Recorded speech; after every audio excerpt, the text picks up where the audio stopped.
This is the PTL 600 from PHENYX Pro. It is a 6-channel mixing board with some very nice features like Bluetooth, USB connectivity, and 16 built-in DSP effects. Now, I've been thinking about getting a mixing board for a while, and PHENYX Pro reached out and they sponsored this video and provided this one for me to review. So let's get up close and personal. I'll show you the whole board, and then we'll plug some stuff into it and test it out. Then I'll give you my final thoughts. All right, so here we are. I've got my left and right cables plugged into my monitors out here. This is the microphone I'm talking on right now, and if you can see it over here, there's another headphone jack. That's headphones 2, and that's what I'm monitoring from. So let's break the board down by section. All right, each one of these is a channel. So you have 4 regular mono channels, and then channel 5 and 6 is your stereo channel. So if you're looking at just one channel, you've got an XLR input, line or high Z input. You do have a phantom power button right there, 48 volts if you need a powered mic. And then here you got your gain, you've got a high Z filter and a low cut filter. Over here is your EQ, and these do have stop points right in the middle, so you're either cutting or boosting. This is the EQ in. You can just choose not to use that at all. And then down here you have your auxiliary, which you have your auxiliary send over here, and you can control those with this. And this is your pre-fader. And down here you have your FX send. So this adjusts either your FX loop and your FX in.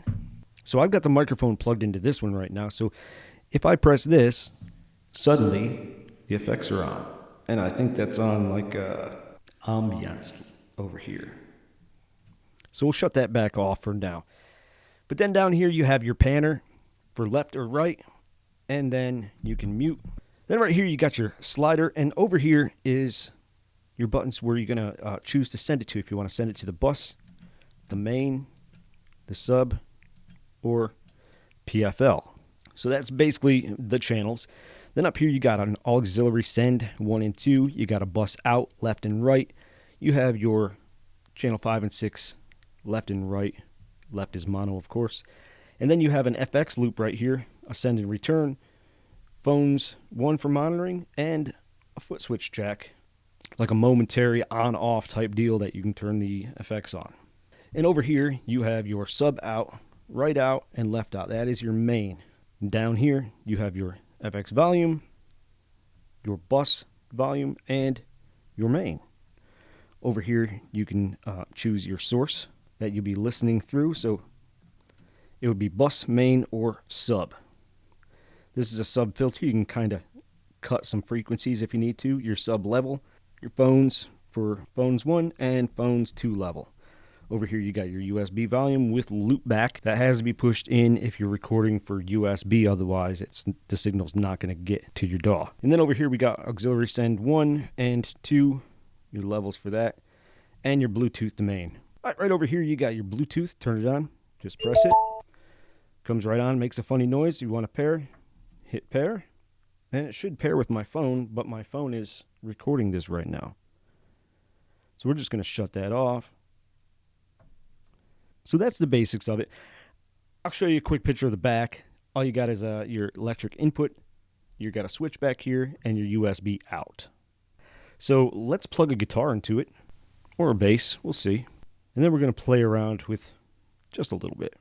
All right, so now I've got my guitar plugged straight into the board. I was going to use a device that would simulate an amp being plugged in so it'd sound better, but we're not going to be working with it so long that we need to do all that.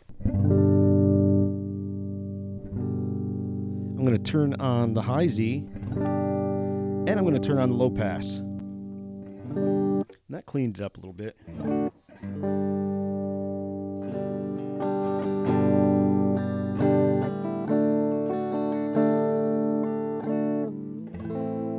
So it actually doesn't sound very bad, just straight into the board. And if you wanted to bump up the gain,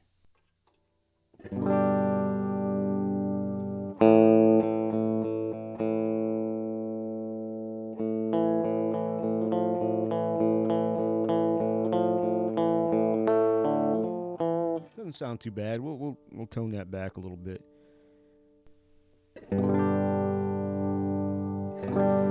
turn on the EQ and give it little mids, turn down the lows and some highs.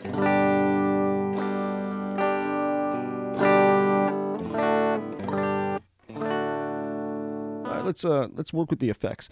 Now, if you can see the effects over here, by changing them, you can just turn it by changing, and it'll go to 1. This is just simple hall reverb, and then you press the button. And to control that effect, press it again, and then you can turn it up. And I don't even have the effects button pushed in, so now we should be able to hear it.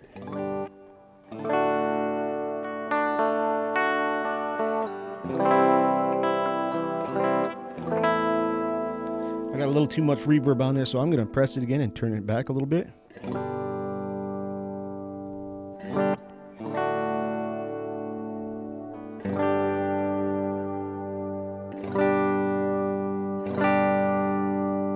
Adjust the level with the send.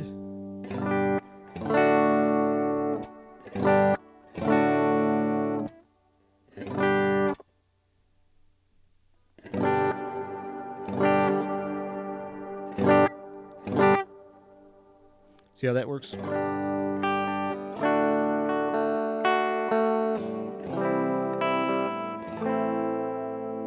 Let's check out some of these other effects. We'll go to the room reverb, and that's cranked right up to 10.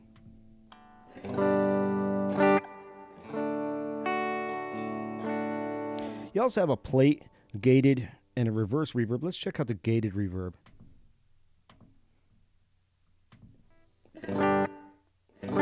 Cuts it off real short.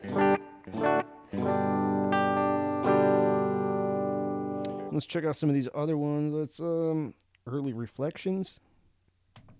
It's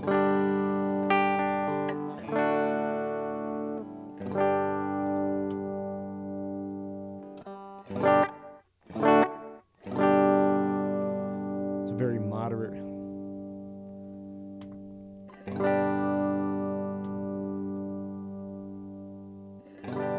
Oh, did I mention you got a tap tempo right here too?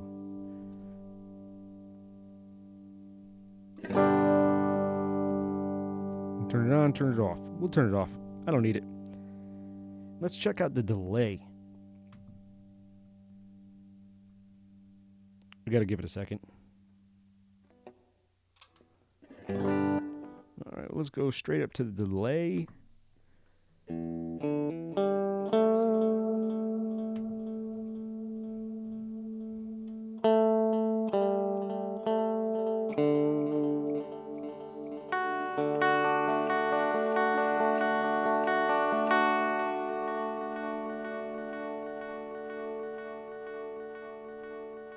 Delay for days. How about echo?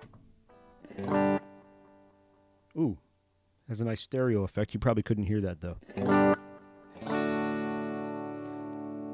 then chorus.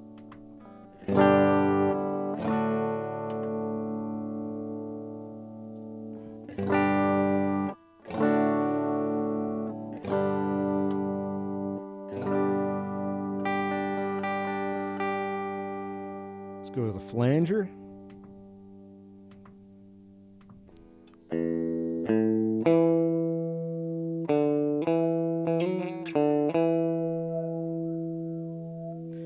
Down on this slider, you can adjust another parameter of the effects.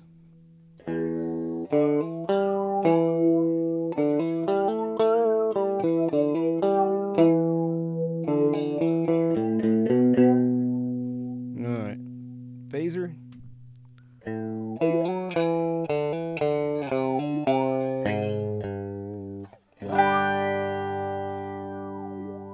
How about detune?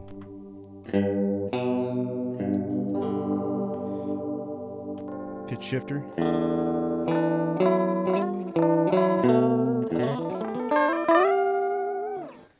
And let's check out delay and reverb, because sometimes you just want both. So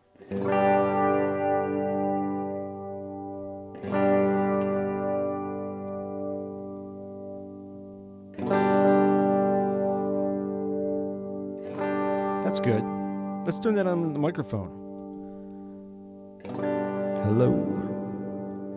I'm Johnny Cash. I'm Johnny Broke. I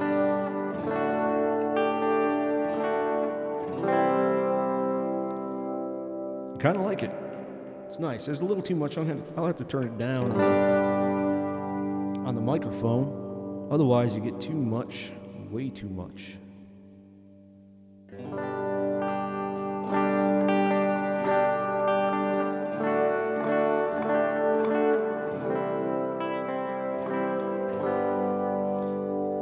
I've got the EQ on the microphone. I don't need it. What if I turn off? I don't think it makes a difference. For this recording, it doesn't make a difference.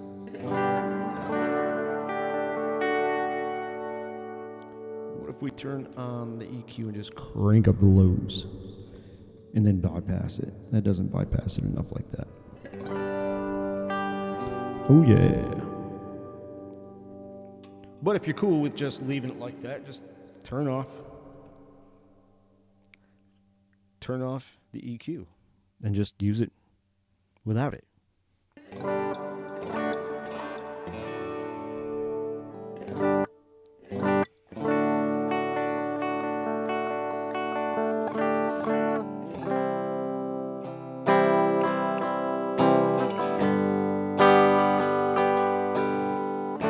I think that about covers it. I'm just playing around now. Let's get to my final thoughts. So I had no idea what to expect from this mixer because I honestly had never heard of PHENYX Pro. I didn't expect it to be this large because it does take up a lot of real estate on my desk. However, it's lightweight and easily moved and stored, so it's not really an issue. If you need a smaller or larger one, PHENYX Pro has those too. The 16 built-in DSP effects are nice, and as you saw, you can assign them to one channel or multiple channels, but you can only use one effects at a time, so choose wisely. The high Z and low cut are nice. The high Z is great if you plug a guitar or bass into it and need to tame that signal without using the DI. Just pop that baby on and it does its work. The low cut filter is great if you want to remove some of those unwanted lower frequencies from your signal. It just cleans it up a little bit. The Bluetooth is great and you can pair your phone or tablet to it, but one thing to note is you can only send the Bluetooth signal out the main. You can't send it out the bus or the sub. And for some people that might be a deal breaker if you can't send it out the sub, but not for me. Overall, the PTL 600 is a nice mixing board with a lot of features with a price around $200. At the time of this video, I think it was $194 on Amazon, so prices may vary depending on where you buy it. Now, whether you're using it for a desktop interface or you're using it as a DJ or whatever, just remember, it does not come with any cables except a power cable and a USB cable. So any other cables that you need to plug speakers into, that's up to you to do the research and get the correct cables. Thanks for watching, and if you have any questions, hit me up in the comments below and we'll try to answer them the best I can. Now, if I earned it, hit that like button for me. And if you want to see more, please subscribe. See you next time.